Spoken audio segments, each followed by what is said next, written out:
ನಲ್ಲಿ ಮಣ್ಣಿನ ಪಣತೆಯಾಗಿ ದೀಪ ಹಚ್ಚಬಹುದು. ಶ್ರೀಮಂತ ತನ್ನ ಅರಮನೆಯಲ್ಲಿ ಬಂಗಾರದ ಪಣತೆಯಾಗಿ ದೀಪ ಹಚ್ಚಬಹುದು. ಶ್ರೀಮಂತ ಅರಮನೆಯಲ್ಲಿ ಬಂಗಾರದ ಪಣತೆಯ ದೀಪ ಹಚ್ಚಬಹುದು. ಬಡವ ಗುಡಿಸಿನಲ್ಲಿ ಮಣ್ಣಿನ ಪಣತೆಯಲ್ಲಿ ದೀಪ ಹಚ್ಚಬಹುದು. ಪಣತಿ ಬಂಗಾರದ್ದಿರಬಹುದು, ಬಡವಂದಿರಬಹುದೇ, ಮಣ್ಣಿನದಿರಬಹುದೇ ಹೊರತು ಬೆಳಕಿಗೆ ಬಡತನ ಶ್ರೀಮಂತಿಕೆ ಇಲ್ಲ. ಬಡತನ ಇರುವುದು ಪಣತೆಗಿರಬಹುದೇ ಹೊರತು ಬೆಳಕು ಬಡವು ಅಲ್ಲ, ಶ್ರೀಮಂತವಲ್ಲ. ಅದು ಬರೀ ಬೆಳಕಷ್ಟೇ. ಇಟ್ ಇಸ್ ಜಸ್ಟ್ ಹಾಗೆ ಜ್ಞಾನಕ್ಕೆ ಅದಕ್ಕೆ ಬಡತನವೂ ಇಲ್ಲ, ಶ್ರೀಮಂತಿಕೆಯೂ ಇಲ್ಲ. ನೀವು ಪಣತಿ ಒಡೆದೈತಂತೀರಿ, ಯಾರೇ ಬೆಳಕು ಒಡೆದೈತೆ ಅಂತ ಹೇಳಿವೆನ್ ನಾವು.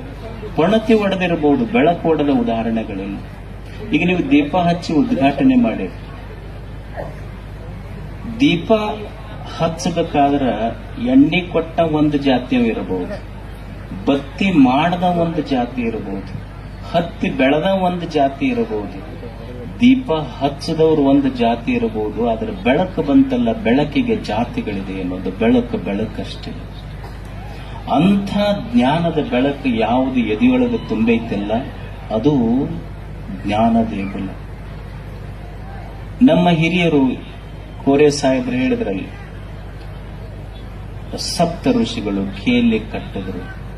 ಜ್ಞಾನಕ್ಕಾಗಿ ಅವ್ರಿಗೆ ಗೊತ್ತಿತ್ತು ಜ್ಞಾನದ ಬೆಲೆ ಎಷ್ಟು ಅಂತ. ಇವತ್ತು ಕೋರೆ ಅವರಿಗೆ ಭಾರತ ಪದ್ಮಭೂಷಣ ಪ್ರಶಸ್ತಿ ಅದನ್ನು ಸಿಗುತ್ತೈತಿ, ಮುಂದೆ ಅದನ್ನು ಸಿಗುವಂಗಾಗಲಿ, ಪ್ರಶ್ನೆ ಇಲ್ಲ, ಅದಕ್ಕೇನಿದೆ. ಪದ್ಮಭೂಷಣ ಅವರಿಗೆ ಪ್ರಶಸ್ತಿ ಸಿಕ್ತು. ಅವ್ರು ಬಂದಾಗ ನನ್ನ ಮನಸ್ಸೊಂದು ವಿಚಾರ ಹೇಳ್ತಿತ್ತು. ಕೋರೆ ಅವರಿಗೆ ನಿಜವಾದ ಪ್ರಶಸ್ತಿ ಯಾವುದಂದ್ರ, ಸರ್ಕಾರ ಅವರಿಗೊಂದು ಪ್ರಶಸ್ತಿ ಕೊಟ್ಟತಲ್ಲ, ಅದು ಅಷ್ಟೇ ದೊಡ್ಡ ಪ್ರಶಸ್ತಿ ಅಂತ ನಾನು ಅನ್ಕೊಳ್ಳಾರೆ. ಆದರೆ ನನ್ನ ದೃಷ್ಟಿಯಲ್ಲಿ ಅವರ ನಿಜವಾದ ಪ್ರಶಸ್ತಿ ಅಂದ್ರೆ, ಕೆಎಲ್ಇ ಸಂಸ್ಥೆಯಲ್ಲಿ ಓದಿದ ಮಕ್ಕಳು ಹೊರಗೆ ಹೋಗಿ, ನಾನು ಕೆಎಲ್ಇ ಪ್ರಾಡಕ್ಟ್ ಅಂತ ಯಾವ್ಯಾವ ಮಕ್ಕಳು ಬಾಯಾಗಿಂದ ಬರ್ತಾರಲ್ಲ, ಅವೆಲ್ಲ ಪ್ರಶಸ್ತಿಗಳು ಅವು ಅಷ್ಟೇ. ಅವರು ಸಪ್ತ ಋಷಿಗಳು ಒಂದು ಸಂಸ್ಥೆ ಕಟ್ಟಬೇಕಾದ್ರೆ ಎಷ್ಟು ಕಷ್ಟಪಟ್ಟು ಅದನ್ನು ಕಟ್ಟಿದ್ರು ಅಂದ್ರೆ, ಜ್ಞಾನ ಬೆಳಿಬೇಕನ್ನೋದು ಅವರ ಹಂಬಲ ಎಷ್ಟಿತ್ತು. ನಮ್ಮ ಗುರುಗಳಿದ್ರು ಮರಿಶಾಂತವೀರ ಮಹಾಸ್ವಾಮಿಗಳು. ಅವರು ಕಾಶಿಯೊಳಗೆ 16 ವರ್ಷ ಓದಿದ್ರು. ಅವರು 16 ವರ್ಷ ಕಾಶಿಯೊಳಗೆ ಓದಿ ಕೊಪ್ಪಳಕ್ಕೆ ಬಂದ ಮೇಲೆ ಅಲ್ಲಿ ಸುತ್ತ ಎಲ್ಲ ಏನಿತ್ತು ಅಂದ್ರೆ ಬಹಳ ಬಡತನ, ಸಾಲಿರ್ಲಿಲ್ಲ. ನಿಮ್ಮ ಎಲ್ಲ ಮುಂಬೈ ಕರ್ನಾಟಕ ಬಹಳ ಶಿಕ್ಷಣದೊಳಗೆ ಮುಂದೆ. ನಿಮಗಿಂತ 1 ವರ್ಷ ಸ್ವಾತಂತ್ರ್ಯ ಹಿಂದೆ ಸಿಕ್ಕೈತಿ, ನಮಗೆ 1948ಕ್ಕೆ ಸಿಕ್ಕೈತಿ ನಮಗೆಲ್ಲ. ಅಲ್ಲಿ ಕನ್ನಡ ಶಾಲೆಗಳೇ ಇರಲಿಲ್ಲ. ಅವಾಗ ನಮ್ಮ ಗುರುಗಳು ಒಂದು ಕನ್ನಡ ಶಾಲೆ ತೆಗೆದು ಮಠದೊಳಗೆ ಒಂದು ಫ್ರೀ ಹಾಸ್ಟೆಲ್ ಕಟ್ಟಿದ್ರು. ಹಳ್ಳಿಗೆ ಹೋಗಿ ಭಕ್ತರ ಮನ್ಯಾಗ, ನನ್ನ ಜೋಳಿಗೆ ನೀವು ಕಾಣಿಕೆ ಹಾಕ್ಬೇಡ್ರಿ, ನನ್ನ ಜೋಳಿಗೆ ಒಳಗೆ ನಿಮ್ಮ ಮಕ್ಕಳಿಗೆ ಹಾಕ್ರಿ, ಓದಿಸ್ತೀನಿ ಅವ್ರಿಗಂತ ಕರ್ಕೊಂಡ್ ಬರ್ತಿದ್ರು ಗುರುಗಳು. ಕರ್ಕೊಂಡು ಬಂದು ಓದಿಸ್ತಿದ್ರು. ಅಲ್ಲಿ ನಮ್ಮ ಮಠದೊಳಗೆ ಅವಾಗ ಚಲೋ ಊಟ ಅಂದ್ರೆ ನುಚ್ಚು ಸಾರು, ಬಾರಿ ಚಲೋ ಊಟ. ಅದು ನುಚ್ಚು, ಜ್ವಾಳದ ನುಚ್ಚ ಸಾರು. ನಮ್ಮ ಗದ್ದಿಗೆಗೆ ಭಕ್ತರು ಬೇಡ್ಕೊಂತಿದ್ರು. ಏನು ಅಂದ್ರೆ, ಆಕಳಿತು ಅಂದ್ರೆ ಮೀಸಲು ತುಪ್ಪ ಹಾಕ್ತಾರೆ.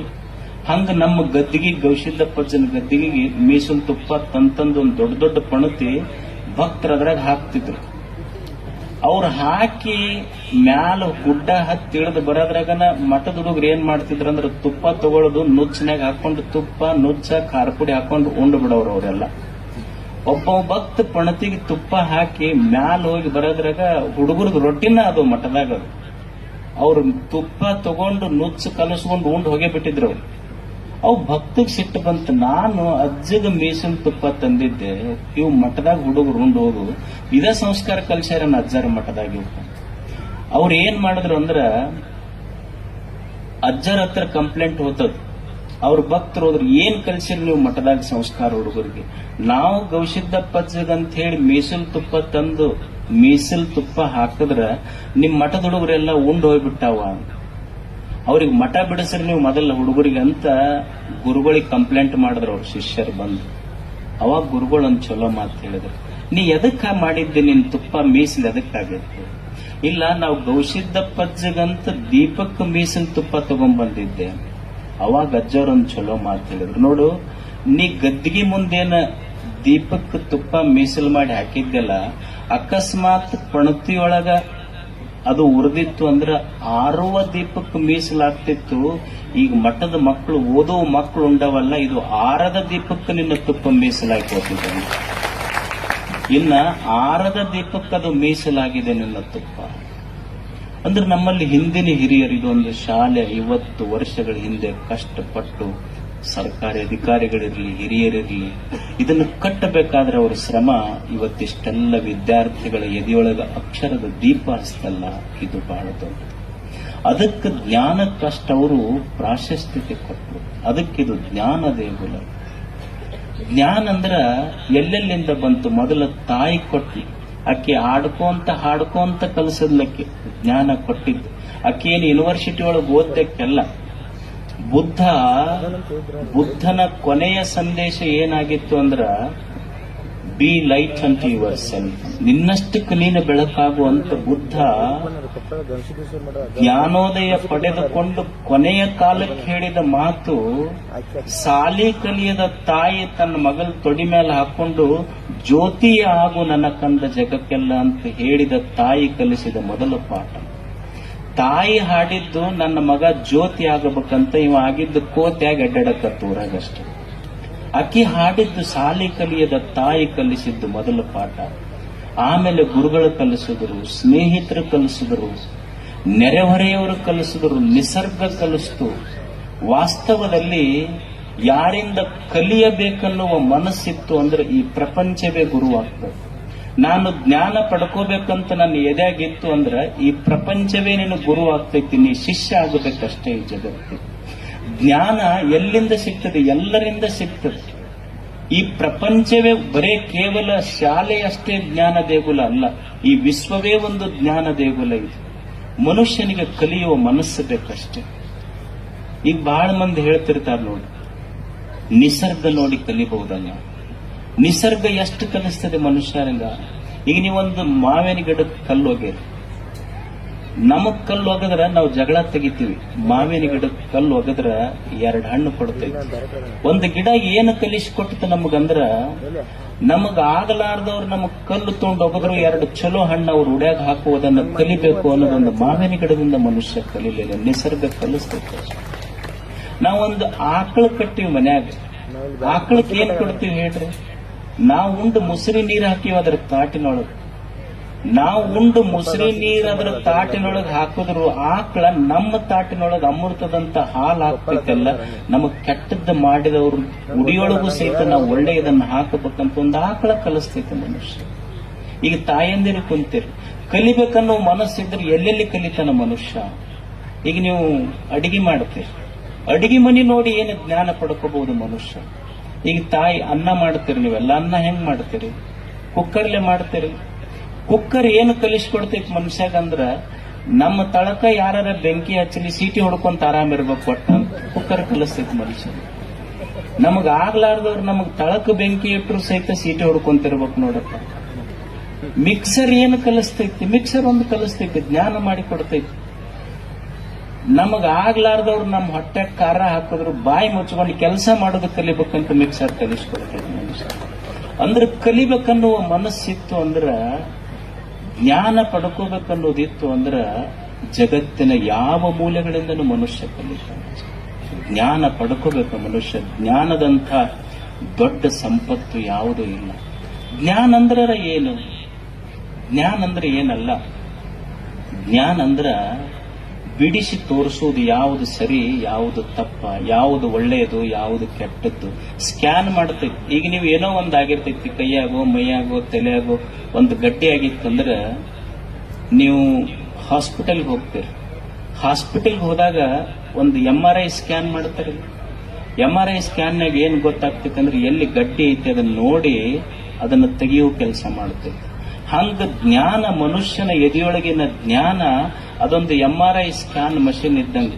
ಯಾವುದು ಸರಿ, ಯಾವುದು ತಪ್ಪು, ಯಾವುದು ಒಳ್ಳೆಯದು, ಯಾವುದು ಕೆಟ್ಟದ್ದು, ಯಾವುದು ಹಿತ, ಯಾವುದು ಅಹಿತ ನಿನಗೆ ಕಲಿಸಿಕೊಡುತ್ತೈತೆ ಜ್ಞಾನ. ಮನುಷ್ಯನ ಬದುಕು ಯಾಕೆ ಕೆಟ್ಟತು? ಬರೇ ಸಾಲಿ ಓದ್ದವ್ರಷ್ಟ ಜ್ಞಾನವಂತರಂತಲ್ಲ. ಬರೀ ಸಾಲಿ ಕಲ್ತವ್ರಷ್ಟೇ ಜ್ಞಾನಿಗಳಂತಲ್ಲ. ಜ್ಞಾನ ಯಾವುದು ಸರಿ ಯಾವುದು ತಪ್ಪು ಅಂತ ತಿಳಿದು ಬದುಕಬೇಕು ಮನುಷ್ಯ, ಅದು ಜ್ಞಾನ. ಅದು ನಮ್ಮೆಲ್ಲರ ಬದುಕು ಯಾಕೆ ಕೆಟ್ಟತು, ನಮಗೆ ಯಾಕೆ ದುಃಖ ಆತು ಅಂದ್ರೆ ನಮಗೆ ಯಾವುದು ಸರಿ ಯಾವುದು ತಪ್ಪ, ಯಾವುದು ಒಳ್ಳೆಯದು ಯಾವುದು ಕೆಟ್ಟದ್ದು ಅಂತ ಬಿಡಿಸಿ ನೋಡಕ್ ಬಂದಿಲ್ಲ. ಜ್ಞಾನ ಇದನ್ನು ಬಿಡಿಸಿ ತೋರಿಸ್ತೈತಿ ಮನುಷ್ಯ. ಯಾವುದು ಸರಿ ಯಾವುದು ತಪ್ಪ, ಯಾವುದು ಒಳ್ಳೆಯದು ಯಾವುದು ಕೆಟ್ಟದ್ದು. ನೀವು ಅನ್ಬಹುದು ಆದ್ರೆ ನಮಗ್ ಗೊತ್ತೈತಿ ಎಲ್ಲ ನಾವು ಬಹಳ ದೊಡ್ಡವರಾಗಿವಂತ ಅನ್ಬಹುದು. ಇದು ಗೊತ್ತಿಲ್ಲ ನಮಗೆ ಸರಿಯಾಗಿ. ಈಗ ನಿಮಗೊಂದು ಸಣ್ಣ ಉದಾಹರಣೆ ಹೇಳ್ತೀನಿ. ಯಾವುದು ಸರಿ ಯಾವುದು ತಪ್ಪಂತ ನಮಗೆ ಹೆಂಗ ನಮ್ಮ ಗಮನಕ್ಕೆ ಬರುವಲ್ದು ಅಂದ್ರೆ, ಈಗೊಂದು ಟೇಬಲ್ ಇಟ್ಟು ಟೇಬಲ್ ಮುಂದೊಂದು ಕುರ್ಚಿ ಹಾಕಿ ಟೇಬಲ್ ಮೇಲೆ ಒಂದು ಲೋಟದಾಗ ಹಾಲಿಟ್ರಿ, ಒಂದು ಲೋಟದಾಗ ಅಲ್ಕೋ ಹಾಲು ಹಾಕ್ರಿ. ಅಲ್ಕೋ ಹಾಲು ಅಂದ್ರೆ ಗೊತ್ತಾಗ್ತೈತಿ, ಬಹಳ ಸೂಕ್ಷ್ಮ ಜನ ಗೊತ್ತಾಗ್ಲಿಕ್ಕಿಲ್ಲ. ನೀವೊಂದು ಟೇಬಲ್ ಇಟ್ಟು ಒಂದು ಕುರ್ಚಿ ಹಾಕಿ ಒಂದು ಲೋಟದಾಗ ಹಾಲು ಹಾಕ್ರಿ, ಒಂದು ಲೋಟದಾಗ ಅಲ್ಕೋಹಾಲ್ ಹಾಕಿ ಹುಡುಗನ ಕೂಡಿಸ್ರಿ. ಆ ಹುಡುಗನ ಕೈ ಆ ಕಡೆ ಹೋಗ್ತೈತಿ, ಹಾಲಿನ ಕಡೆನೆ ಹೋಗ್ತೈತಿ. ಮತ್ತ ಆ ಹುಡುಗನ್ ಎಬ್ಬಸ್ರಿ ನೀವು. ಹುಡುಗನ್ ಎಬ್ಬಿಸಿ ಮತ್ತ ಅದೇ ಟೇಬಲ್ ಕುರ್ಚಿ ಇಟ್ಟು ಒಂದು ಲೋಟ ಹಾಲು ಒಂದು ಲೋಟ ಹಲ್ಕೋ ಹಾಲು ಇಡ್ರಿ, ಅವ್ರ ಅಪ್ಪಗ್ ಕೂಡಿಸ್ರಿ. ಅವ್ರ ಅಪ್ಪನ ಕೈ ಅದ್ರ ಕಡೆ ಹೋಗ್ತೈತಿ. ಹಾಲಿನ ಕಡೆ ಹೋದ್ರೆ ಅವ್ರ ಮನಿ ದೇವರಾಣಿ, ಅವ್ರ ಅಪ್ಪನ ಕೈ ಅಲ್ಕೋ ಹಾಲಿನ ಕಡೆನೆ ಹೋಗ್ತೈತಿ. ಅದಕ್ಕ ಹುಡುಗ ಹೇಳ್ತಿರ್ತಾನ ಅವ್ರ ಅಪ್ಪಗೆ, ಅಪ್ಪ ನಿನಗ ಹಾಲಂದ್ರೆ ಯಾವ್ದು ಗೊತ್ತಿಲ್ಲ, ಹಾಲು ಕುಡಿದ್ರೆ ಏನಾಗ್ತೈತಿ ಗೊತ್ತಿಲ್ಲ, ಅಲ್ಕೋ ಹಾಲು ಕುಡಿದ್ರೆ ಏನಾಗ್ತೈತಿ ಅಂತ ನಿನಗ್ ಗೊತ್ತಿಲ್ಲ, ನನಗ್ ಗೊತ್ತೈತಿ. ನಿನಗ್ ಗೊತ್ತಿರ್ಲಾರ್ದಕ್ ನೀ ಅಲ್ಕೋ ಹಾಲು ಕುಡಿತಿ, ಗೊತ್ತಿದ್ದಕ್ಕೆ ನಾ ಹಾಲು ಕುಡಿತೀನಿ. ನಿನಗ್ ಗೊತ್ತಾಗ್ಲಾರ್ದಕ್ಕ ಅಲ್ಕೋ ಹಾಲು ಕುಡಿದು ದಿವಸ ನಾಯಿ ತೊಡಿ ಮೇಲೆ ಮಕ್ಕೊಂಡು ಬರ್ತೀನಿ, ನನಗ್ ಗೊತ್ತಿದ್ದ ತಾಯಿ ತೊಡಿ ಮೇಲೆ ಮಕ್ಕೊಂತೀನಿ ನಂತ ಒಂದು ಸಣ್ಣ ಮಗು ಹೇಳ್ತದಷ್ಟೇ. ಜ್ಞಾನ ಬೇಕಲ್ಲ ಮನುಷ್ಯನಿಗೆ. ಅಂದ್ರೆ ಜ್ಞಾನ ಯಾವುದು ಸರಿ ಯಾವುದು ತಪ್ಪು ಅಂತ ತಿಳಿಸಿಕೊಡ್ತೈತಿ. ಇದು ಜ್ಞಾನ ಮನುಷ್ಯನಿಗೆ. ನಮಗ್ ಗೊತ್ತಿಲ್ಲ, ನಾವು ತಪ್ಪು ಮಾಡಾಕತ್ತೀವಿ ಅಂದ್ರೆ ನಮಗ್ ಜ್ಞಾನ ಆಗಿಲ್ಲ ಅಂತ ಅರ್ಥ ಅಷ್ಟೆ. ಒಂದು ಸಣ್ಣ ಈ ಅಂಗಡಿ ಇತ್ತಂತ, ಅದಕ್ಕೇನಂತೀರಿ ನೀವು, ಬಾರ್ ಅಂತೀರಿ. ನಮ್ಮಲ್ಲಿ ನೀರಿಗೆ ಕೊರತೆ ಐತೆ, ಆದ್ರೆ ಬಾರಿಗೆ ಕೊರತೆ ಇಲ್ಲ. ಒಂದು ಬಾರ್ ಇತ್ತು. ಒಂದು ಸಣ್ಣ ಹುಡುಗ ತಂದೆ ತೀರ್ಕೊಂಡಿದ್ದ. ತಾಯಿ ಪಾಪ ಬಹಳ ದೊಡ್ಡ ರೋಗದಿಂದ ಬಾಳುತ್ತಿದ್ಲು. ಆ ಮಗ ಸಣ್ಣ ಹುಡುಗ 5-6ನೇ ಕ್ಲಾಸ್ ಹುಡುಗ ಬಾರಿನೊಳಗೆ ಕೆಲಸ ಮಾಡ್ತಿತ್ತು. ಅದೇನ್ ನೀವು ಸಪ್ಲೈ ಮಾಡೋದಂತೀರಲ್ಲ, ಸಪ್ಲೈ ಮಾಡ್ತಿತ್ತು. ಒಬ್ರು ಯಾರೋ ಚಲೋ ಮನುಷ್ಯ ಚಲೋ ಬಟ್ಟೆ ಹಾಕೊಂಡವ ಬಾರಿಗೆ ಹೋದ ಸಾಯಂಕಾಲ. ಆ ಹುಡುಗ ಏನೋ ತಂದು ಕೊಡ್ತು. ಆ ಹುಡುಗನ ಮುಖ ಎಷ್ಟು ಮುಗ್ದಿತ್ತಲ್ಲ, ಆ ಯಜಮಾನಗನಿಸ್ತು. ಆ ಮಗುವಿನ ಮುಖ ನೋಡಿ, ನೋಡಪ್ಪ ನಿಮ್ಮಂತ ಮಕ್ಕಳೆಲ್ಲ, ನಿಮ್ಮಂತ ಸಣ್ಣ ಮಕ್ಕಳು ಇಲ್ಲೆಲ್ಲ ಕೆಲಸ ಮಾಡಬಾರ್ದು ಅಂತ, ನಿಮ್ಮಂತ ಸಣ್ಣ ಮಕ್ಕಳು ಈ ಜಗದೊಳಗೆ ಕೆಲಸ ಮಾಡಬಾರ್ದು ಅಂತ ಇವ ಯಜಮಾನ ಹೇಳಿದ. ಅವಾಗ ಆ ಮಗು ಹೇಳ್ತು, ನಿಮ್ಮಂತ ದೊಡ್ಡವ್ರು ಇಲ್ಲಿ ಬರೋದು ಬಿಟ್ಟಿದ್ರೆ ನಮ್ಮಂತ ಸಣ್ಣ ಮಕ್ಕಳು ಇಲ್ಲಿ ಕೆಲಸ ಮಾಡೋ ಪ್ರಶ್ನೆನೇ ಬರ್ತಿರ್ಲಿಲ್ಲ ಅಂತ ಮಗು ಹೇಳ್ತು. ಹಾಗಾದ್ರೆ ಜ್ಞಾನವಂತರು ಯಾರು? ಸಾಲಿ ಕಲ್ತೀವಷ್ಟೇ, ಜ್ಞಾನ ಆಗಿಲ್ಲ ನಮಗೆ. ಸಾಲಿ ಕಲಿಯುವುದಕ್ಕೂ ಜ್ಞಾನ ಆಗೋದಕ್ಕೂ ಬಹಳ ವ್ಯತ್ಯಾಸ ಇದೆ. ಶಾಲೆ ಅದು ಜ್ಞಾನ ದೇಗುಲ. ನಮಗ ಯಾವುದು ಸರಿ ಯಾವುದು ತಪ್ಪ ಅಂತ ಕಲಿಸಿಕೊಡಬೇಕು, ಯಾವುದು ಒಳಿತು ಯಾವುದು ಕೆಟ್ಟದ್ದು ಅಂತ ಕಲಿಸಿಕೊಡಬೇಕು, ಯಾವುದು ಹಿತ ಯಾವುದು ಅಹಿತ ಅಂತ ಕಲಿಸಿಕೊಡಬೇಕಾಗ್ತದೆ ನಮಗೆ. ಅದು ಜ್ಞಾನ. ಯಾಕಂದ್ರ ದೇವರು ನಮಗೊಂದು ಚಲೋ ಜೀವನ ಕೊಟ್ಟಾನ. ಎಷ್ಟು ದೊಡ್ಡ ಜೀವನ ಕೊಟ್ಟಾನಂದ್ರ, ಈಗ ನೀವೆಲ್ಲ ಬ್ಯಾಂಕಿಗೆ ಹೋಗ್ತೀವಿ. ಸುಮ್ಮನೆ ಬ್ಯಾಂಕಿಗೆ ಹೋಗಿ 1 ಲಕ್ಷ ರೂಪಾಯಿ ಸಾಲ ಕೇಳಬೇಕಾದ್ರ ಅವ್ರು ನಿಮಗೆ ಸೆಕ್ಯೂರಿಟಿನೂ ಕೇಳ್ತಾರ, ಶ್ಯೂರಿಟಿನೂ ಕೇಳ್ತಾರ. ಅಥವಾ ನಿಮ್ ಮನಿ ಬರೆಸ್ಕೊಂತಾರ, ಹೊಲ ಬರೆಸ್ಕೊಂತಾರ. ಏನಾದ್ರೂ ಸುಮ್ಮನೆ ಬ್ಯಾಂಕಿನವರು 1 ಲಕ್ಷ ರೂಪಾಯಿ ಸಾಲ ನಿಮಗ್ ಕೊಡಬೇಕಾದ್ರ ಏನಾದ್ರೂ ಸೆಕ್ಯೂರಿಟಿ ಶ್ಯೂರಿಟಿ ಬರೆಸ್ಕೊಂಡು ನಿಮಗ್ ಕೊಡ್ತಾರ. ಆದ್ರೆ ದೇವರು ನಮಗೊಂದು 100 ವರ್ಷದ ಮನುಷ್ಯ ಜನ್ಮ ಕೊಟ್ಟಾನಲ್ಲ, ಏನೂ ಬರೆಸ್ಕೊಂಡಿಲ್ಲ, ಸೆಕ್ಯೂರಿಟಿನೂ ಇಲ್ಲ ಶ್ಯೂರಿಟಿನೂ ಇಲ್ಲ. ಯಾವ ಭರವಸೆಯಿಂದ ಕೊಟ್ಟಾನಂದ್ರೆ, ನಾನು ನಿರ್ಮಾಣ ಮಾಡಿದ ಮೂರ್ತಿಗಳು ಈ ಜಗತ್ತನ್ನು ಬೆಳಗುತ್ತಾನ ಅಂತ ನಿಮ್ಮ ಮೇಲೆ ಭರವಸೆ ಇಟ್ಟು ಕೊಟ್ಟಾನ ದೇವರು. ನಮ್ಮ ಮೇಲೆ ಭರವಸೆ ಇಟ್ಟು ಕೊಟ್ಟಾನೆ. ಯಾವ ಸೆಕ್ಯೂರಿಟಿ ಇಲ್ಲ ಶ್ಯೂರಿಟಿ ಇಲ್ಲ. ಅಂಥ ಜೀವನ ಹೆಂಗ ಬದುಕುವುದು ಅಂದ್ರೆ ಜ್ಞಾನದಿಂದ ಬದುಕುವುದು ಅಷ್ಟೆ. ಜ್ಞಾನ ಬೇಕು. ಈಗ ಮನುಷ್ಯ ಊಟ ಮಾಡ್ತಾನೆ, ಉಣ್ಣುವುದಕ್ಕೂ ಒಂದು ಜ್ಞಾನ ಇತ್ತು. ಹೆಂಗ್ ಉಣ್ಣಬೇಕು, ಎಂಥದ್ದು ಉಣ್ಣಬೇಕು ಅಂದ್ರೆ ನಾವು ಉಣ್ಣುವಾಗ ತುತ್ತ ತಗೊಂಡು ಬಾಯಾಗಿಟ್ಕೊಳ್ಳೋದಲ್ಲ. ನಾನು ಉಣ್ಣುವ ತುತ್ತು ಬಾಯಿ ಮುಂದಿಟ್ಟುಕೊಂಡು ಮನುಷ್ಯ ಒಂದು ಕ್ಷಣ ಕೇಳಬೇಕಂತ. ನಾನು ಉಣ್ಣುವ ಅನ್ನ ತುತ್ತು ಬಾಯಿ ಮುಂದಿಟ್ಟುಕೊಂಡು ಒಂದು ಕ್ಷಣ ಕೇಳೋದು. ಏನು ಕೇಳೋದು ಅಂದ್ರ, ನಾವು ಉಣ್ಣುವ ಅನ್ನ ನನ್ನ ಬೆವರಿನ ಹನಿಯೊಳಗೆ ಕುದ್ದೈತೋ ಏನು ಇನ್ನೊಬ್ಬರು ಕಣ್ಣೀರ ಕುದ್ದೈತೋ ಅಂತ ಕೇಳಿ ಊಟ ಮಾಡೋ ಇದು ಜ್ಞಾನ. ಇದು ಅಂತ ಇದಕ್ಕಿಂತ ದೊಡ್ಡ ಜ್ಞಾನ ಏನು ಬೇಕು? ಬಸವಣ್ಣವರು ಸಾಲಿ ಕಲಿಯದ ಸಾವಿರಾರು ಜನ ಶರಣರಿಗೆ ಇದನ್ನು ಕಲಿಸಿದರು. ಸತ್ಯಕ್ಕ ಅಂತ ಒಬ್ಬ ಶರಣೆ ಇದ್ದ. ಸತ್ಯಕ್ಕ ಅನ್ನುವಂಥ ಶರಣೆ ಆಕಿ ಸಾಲಿ ಕಲ್ತಕ್ಕೆಲ್ಲ ಆಕೆಯ ಎದೆಯೊಳಗ ಬಸವಣ್ಣವ್ರು ಎಷ್ಟು ದೊಡ್ಡ ಜ್ಞಾನ ತುಂಬಿದ್ರು ಅಂದ್ರ, ಆಕೆ ಒಂದು ವಚನ ಬರೀತಾಳೆ. ಸುಮ್ಮನೆ ಸಾರ ಹೇಳ್ತೀನಿ ನಿಮಗೆ. ಸಾಲಿ ಕಲಿಯದ ಸತ್ಯಕ್ಕ ವಚನ ಬರೀತಾಳೆ. ಆಕೆ ಕೆಲಸ ಏನು ಅಂದ್ರೆ ಊರು ಮುಂದಿನ ಕಸ ಹೊಡಿತಿದ್ಲು. ಸಾಲಿ ಕಲಿಯದ ಊರು ಮುಂದಿನ ಕಸ ಹೊಡೆಯುವ ಸತ್ಯಕ್ಕನಿಗೆ ಎಷ್ಟು ದೊಡ್ಡ ಜ್ಞಾನ ಬಸವಣ್ಣ ತುಂಬಿದ್ದ ಅಂದ್ರ, ಅಕ್ಕಿ ಹೇಳ್ತಾಳೆ, ಯಾವುದು ಪೂಜೆ? ಅರ್ಚನೆ ಪೂಜೆ ನೇಮ ಅಲ್ಲ. ನಿಜವಾದ ಪೂಜೆ ಯಾವುದು? ಮಂತ್ರ ತಂತ್ರಗಳು ನೇಮ ಅಲ್ಲ. ಧೂಪ ದೀಪದ ಆರತಿ ನೇಮ ಅಲ್ಲ. ಅರ್ಚನೆ ಪೂಜನೆ ಇದು ನೇಮ ಅಲ್ಲ. ಪೂಜೆ ಅಂತ ಎದಕ್ಕೆ ಅನ್ನಬೇಕು ಅಂತ ಡಿಫೈನ್ ಮಾಡ್ತಾರೆ. ನಮ್ಮ ಪೂಜೆಗೂ ಶರಣರು ಜ್ಞಾನದಿಂದ ಮಾಡಿದ ಪೂಜೆಗೂ ಎಷ್ಟು ವ್ಯತ್ಯಾಸ. ನಾವು ಪೂಜಾ ಅಂದ್ರೆ ಏನ್ ತಿಳಿದೀವಿ? ಬಡ ಬಡ ಹೋದ್ವೇನ, ಒಂದು ಮಲಪ್ರಭಾ ನದಿಯ ನೀರು ತಗೊಂಡು ಬಂದು ಒಂದು ಕೊಡ ಸುರುವುದ್ವೇನ, ಪತ್ರಿ ಒಗದ್ವೇನ, ಭಸ್ಮ ಹಚ್ಚದ್ವೇನ, ಊದಿನ ಕಡ್ಡಿ ಬೆಳಗ್ಗೆ ದೀಪ ಮಾಡಿ ಬೆಳಗದ್ರೆ ನಮ್ಮ ಪೂಜೆ ಮುಗೀತು. ಆದ್ರೆ ಸಾಲಿ ಕಲಿಯದ ಸತ್ಯಕ್ಕನ ಪೂಜೆ ಎಷ್ಟು ದೊಡ್ಡದಿತ್ತಂದ್ರೆ, ಬರೇ ಧೂಪ ದೀಪ ಬೆಳಗೋದು ಪೂಜೆ ಅಲ್ಲ, ನೀರು ಹಾಕೋದು ಪೂಜೆ ಅಲ್ಲ, ಮಂತ್ರ ಹೇಳೋದು ಪೂಜೆ ಅಲ್ಲ. ಅಕ್ಕಿ ಹೇಳುವ ಪೂಜೆ ಏನು ಅಂದ್ರೆ, ಶಂಭು ಜಕ್ಕೇಶ್ವರ ನಿಮ್ಮಾಣೆಯಾಗಿ ನಿಜವಾದ ಪೂಜೆ ಯಾವುದು ಅಂದ್ರೆ, ಇನ್ನೊಬ್ಬರ ವಸ್ತುವಿನ ಮೇಲೆ ನನ್ನ ಕಣ್ಣು ಬೀಳಬಾರದು, ಇನ್ನೊಬ್ಬರ ವಸ್ತು ನಾನು ಮುಟ್ಟಬಾರದು. ಇದು ಜ್ಞಾನ ಇತ್ತು ಅಂದ್ರೆ ಇದು ನಿಜವಾದ ಪೂಜೆ. ಇದಕ್ಕಿಂತ ದೊಡ್ಡ ಪೂಜೆ ಯಾವುದಿದೆ? ಇದು ಕಲಿಸಿದ್ದು, ಶರಣರು ಕಲಿಸಿದ ಪೂಜೆ ಇದು. ಅದಕ್ಕಾಗಿ ಬರೇ ಶಾಲೆ ಕಲಿಯೋದು ಮುಖ್ಯ ಅಲ್ಲ, ಒಳಗೆ ಜ್ಞಾನ ಇರಬೇಕು. ಏನು ನೋಡಬೇಕು, ಏನು ನೋಡಬಾರದು, ಏನು ಮಾಡಬೇಕು, ಏನು ಮಾಡಬಾರದು, ಎಂಥ ದುಣಬೇಕು, ಎಂಥ ದುಣಬಾರದು, ಇದು ಜ್ಞಾನ ದೇಗುಣ. ಜೀವನದ ಮೇಲೆ ಇದು ಸಹಿತ ಒಂದು ಜ್ಞಾನದಿಂದ ಕಟ್ಟಬೇಕಾಗ್ತದೆ. ಜೀವನ ಕಟ್ಟುವುದು ಪ್ರತಿಯೊಂದಕ್ಕೂ ಮನುಷ್ಯನಿಗೆ ಜ್ಞಾನ ಬೇಕಾಗ್ತದೆ. ಜ್ಞಾನ ಇಲ್ಲದೆ ಬದುಕಲಿಕ್ಕೆ ಸಾಧ್ಯ ಇಲ್ಲ. ಜ್ಞಾನ ಇಲ್ಲದೆ ಯಾರೋ ಬದುಕಲಿಕ್ಕೆ ಒಬ್ಬ ರೈತ ಅದಾನ. ರೈತನಿಗೆ ಯಾವ ಭೂಮಿಯೊಳಗ ಏನು ಬೀಜ ಹಾಕಿದ್ರೆ ಬೆಳೆ ಬರ್ತೈತೆ ಅನ್ನುವ ಜ್ಞಾನ ಬೇಕಾಗ್ತದೆ.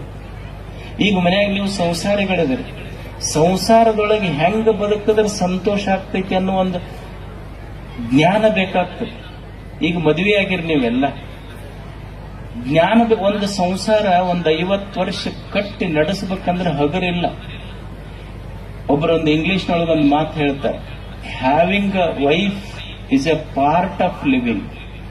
Living with her is an art of living.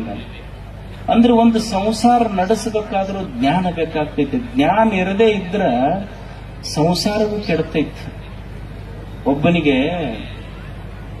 ಜ್ಯೋತಿಷಿಗಳ ಹತ್ರ ಹೋದ್ಮೇಲೆ ಅವ ಜ್ಯೋತಿಷಿಗಳಿಗೆ ಹೇಳ್ದ, ಇಲ್ರಿ ನಮ್ಮದು ಬಹಳ ಸಮಸ್ಯೆ ಐತಿ ಸಂಸಾರದೊಳಗೆ. ಏನ್ ಸಮಸ್ಯೆ ಐತಿ? ಏನ್ ನಮ್ಮ ಮನೆಯವ್ರು ಅಡಿಗೆ ಮಾಡ್ತಾರ ಒಟ್ಟು ರುಚಿ ಹತ್ತಲ್ಲ ಉಂಡಿದ್ ನನಗ. ಅವ್ರು ಏನ್ ರುಚಿನ ಸ್ವಾದ ಇರೋದಿಲ್ಲ ಅಡಿಗೆ ಮಾಡಿದ್ದು. ಅವ್ರ ಜ್ಯೋತಿಷಿಗಳಂದ್ರು, so I am also in the same problem. ನಮ್ಮ ಮನೆಗೂ ಇದು ಸಮಸ್ಯೆ ಐತೆ ಅಂದ್ರು. ಇದು ಎಲ್ಲರ ಮನೆಗೂ ಸಮಸ್ಯೆ ಐತು ಅಲ್ರಿ, ಏನ್ ಮಾಡ್ಬೇಕು ಇದಕ್ಕ? ನೋಡಪ್ಪ, ಇದು ಎಲ್ಲರ ಮನೆ ಸಮಸ್ಯೆ ಐತಿ. ಏನ್ ನಿಮ್ ಮನೆಯವ್ರು ಅಡಿಗೆ ಮಾಡಿದ್ದು ರುಚಿ ಹತ್ತೋದಿಲ್ಲ ಅಂತ ಹೇಳಿ ನೀ ಕಂಪ್ಲೇಂಟ್ ಹೇಳುವಂತದ್ದೇನಿಲ್ಲ. ಇದು ಎಲ್ಲರ ಮನೆ ಸಮಸ್ಯೆ ಐತಿ. ಇದಕ್ಕ ಒಂದೇ ಸೂತ್ರ ಐತಿ, ಒಂದೇ ಸರಳ ವಿಚಾರ ಏನು ಅಂದ್ರ, ಅವ್ರು ಏನಾರ ಮಾಡ್ಲಿ ಹೆಂಗಾರ ಮಾಡ್ಲಿ ಬಹಳ ರುಚಿಯಾಗೈತೆ ಅಂತ ಹೇಳ್ಕೊಂತ ಹೋಗ್ಬೇಕಷ್ಟ.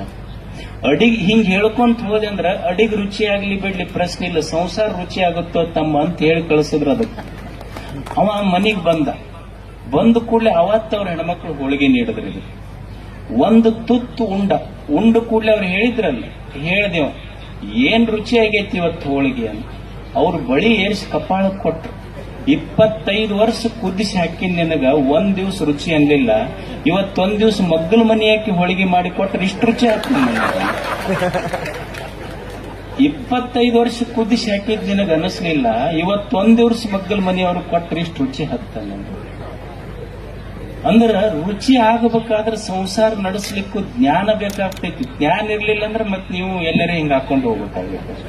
ಎಲ್ಲದಕ್ಕೂ ಜ್ಞಾನ, ಒಬ್ಬ ಒಕ್ಕಲಿಗಾಗ್ಲಿಕ್ಕೆ ಜ್ಞಾನ, ಸನ್ಯಾಸಿ ಆಗ್ಲಿಕ್ಕೆ ಜ್ಞಾನ, ಸಂಸಾರಿ ಆಗ್ಲಿಕ್ಕೆ ಜ್ಞಾನ, ಜನಪ್ರತಿ ಆಗ್ಲಿಕ್ಕೆ ಜ್ಞಾನ, ಎಲ್ಲದಕ್ಕೂ ಜ್ಞಾನ ಬೇಕು ಮನುಷ್ಯ. ಅದಕ್ಕೆ ಇದೊಂದು ಸಂಸ್ಥೆ ಸಾವಿರಾರು ಮಕ್ಕಳ ಎದೆಯಲ್ಲಿ ಜ್ಞಾನ ತುಂಬಿದೆ. ಜ್ಞಾನ ಅಂದ್ರ ಇಷ್ಟೇ ಅಲ್ಲ, ನಮ್ಮ ಹಿರಿಯರು ಬಹಳ ಸುಂದರವಾದ ಮಾತು ಹೇಳ್ತಾರೆ. ಯಾವುದಕ್ಕೆ ನಿಜವಾದ ಜ್ಞಾನ ಅನ್ನಬೇಕಂದ್ರ ಸಾ ವಿದ್ಯಾ ಯಾ ವಿಮುಕ್ತ. ನಿಜವಾದ ಜ್ಞಾನ ಇವೆಲ್ಲವಕ್ಕಿಂತ ನಿಜವಾದ ಶ್ರೇಷ್ಠ ಜ್ಞಾನ